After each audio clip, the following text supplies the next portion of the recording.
Hello, boys and girls, and welcome back to another episode of E-maginative Stories. My name is Eric, and I hope you all are ready for today's reading because we are going to be diving down deep into the bottom of the ocean as we read Rainbow Fish and the Big Blue Whale by Marcus Pfister. A long way out in the deep blue sea, Rainbow Fish and his friends swam happily through the reef. Each of them had a glittering silver scale, except for one little striped fish, but he belonged to the group anyway. When the fish were hungry, they ate tiny krill. There seemed to be endless supplies of the delicious shrimp. Rainbow Fish only needed to glide gently through the water, with his mouth open to catch as many as he wanted. It was a wonderful life. One day a gentle old whale swam by the reef and decided to stay. He liked the spot, since he too ate the krill that were so plentiful there. He enjoyed being around the glittering fish. Often he drifted along, watching them for hours, admiring their beautiful silvery scales. Before long, the fish with the jagged fins noticed the whale watching them. "Why is he staring at us like that?" he asked the others. He was in a particularly bad mood that day. "See how he's staring at us?" he went on irritably. "Who knows what he's thinking?" After that, all the fish grew more and more suspicious of the whale. "Look at that giant mouth," said one. "Soon the krill will all be gone." Rainbow Fish began to worry. Until now, the fish had always been able to eat their fill. What if the whale did eat up all the krill? And why did he keep staring at them? Was he planning to eat them too? One day the whale swam quite near the school of glittering fish. Panicked, the fish with jagged fins sounded the alarm. "Look out!" he called. "The wicked whale is after us." When the whale heard that, he was hurt at first, but soon he grew very angry.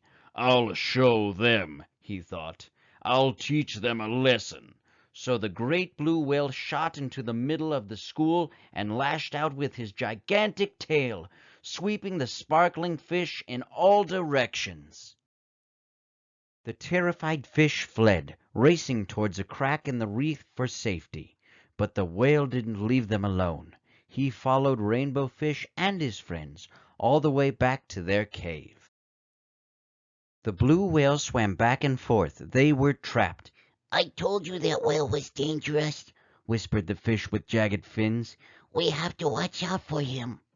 After a while the whale calmed down. He made one last pass, then disappeared behind the reef.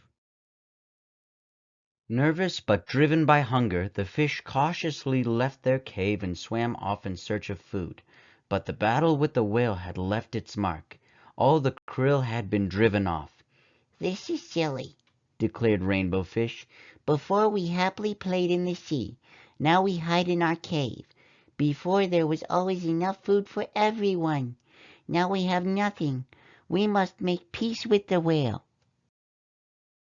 The other fish were all too afraid to approach the whale. It was up to Rainbow Fish. The whale stared at Rainbow Fish suspiciously. "Please, let's talk," said Rainbow Fish. "This fight was all a big mistake. It drove off the krill, and now we're all hungry." The two talked for a long time. The whale told Rainbow Fish how hurt and angry their hostile words had made him. "I never meant to harm you," said the whale. "Just scare you a little." Rainbow Fish was ashamed. "I'm sorry," he said, "but when we saw you watching us all the time, we were afraid you might eat us." The whale looked surprised.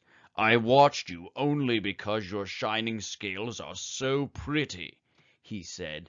They both laughed. "Come now," said the whale, "let's find new hunting grounds."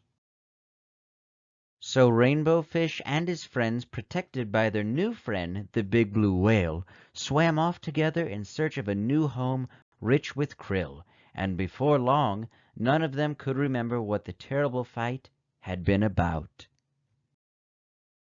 The end. Thank you all for tuning in to the reading today, and thank you all for reading along with me.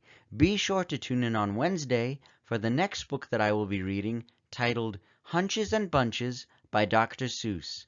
Until then, keep using your imaginations, and for other books like these and many other stories, be sure to like and subscribe to my channel. Thank you.